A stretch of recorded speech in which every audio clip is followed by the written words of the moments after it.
శ్రీరామనవమి అనగానే అందరూ శ్రీరాముడి జన్మదిన రోజు పూజలు పానకం కలుపుకొని తాగడం అని అనుకుంటారు. కానీ ఈ పండుగ వెనుక దాగి ఉన్న కొన్ని రహస్యాలు, మీరు ఎప్పుడూ వినని అత్యంత ఇంట్రెస్టింగ్ విషయాలు ఈ వీడియోలో తెలుసుకుందాం రండి. అయోధ్యకు రాజు దశరథుడు. ఆయన ఎంతో శక్తివంతుడు. కానీ ఒక పెద్ద సమస్య, ఆయనకు సంతానం లేదు. అప్పుడు ఆయన పుత్రకామేష్టి యాగం చేశాడు. యాగం పూర్తయ్యాక అగ్నిదేవుడు ప్రత్యక్షమై ఒక దివ్య పాయసం ఇచ్చాడు. కానీ ఇక్కడ ఒక రహస్యం ఉంది. ఆ పాయసం కేవలం పిల్లలు కలగడానికి కాదు, దేవతలు స్వయంగా శ్రీ మహావిష్ణువుని భూమిపై అవతరింపజేయడానికి చేసిన యోచన అది. చైత్రమాసం శుక్లపక్షం నవమి తిథిన రాముడు జన్మించాడు. ఇది యాదృచ్ఛికం కాదు. ఈ రోజు సూర్యుడు మేషరాశిలో అత్యంత శక్తివంతంగా ఉంటాడు. నవమి తిథి అంటే ధర్మానికి సంకేతం.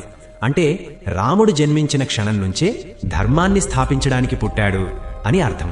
రాముడు పుట్టినప్పుడు ప్రకృతి మొత్తం శాంతంగా మారింది. దేవతలు పుష్పవర్షం కురిపించారు. అయోధ్యలో ఎవ్వరికీ బాధ లేకుండా ఒక దివ్య ఆనందం వ్యాపించింది.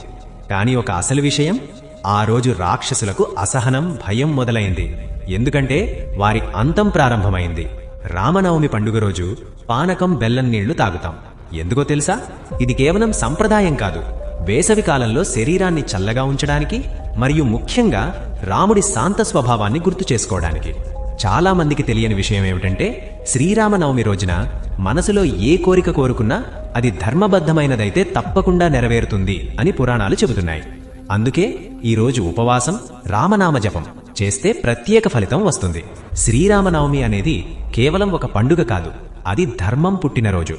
ఈ వీడియో మీకు నచ్చితే జై శ్రీరామ్ అని కామెంట్లో రాయండి. లైక్ చేయండి, షేర్ చేయండి.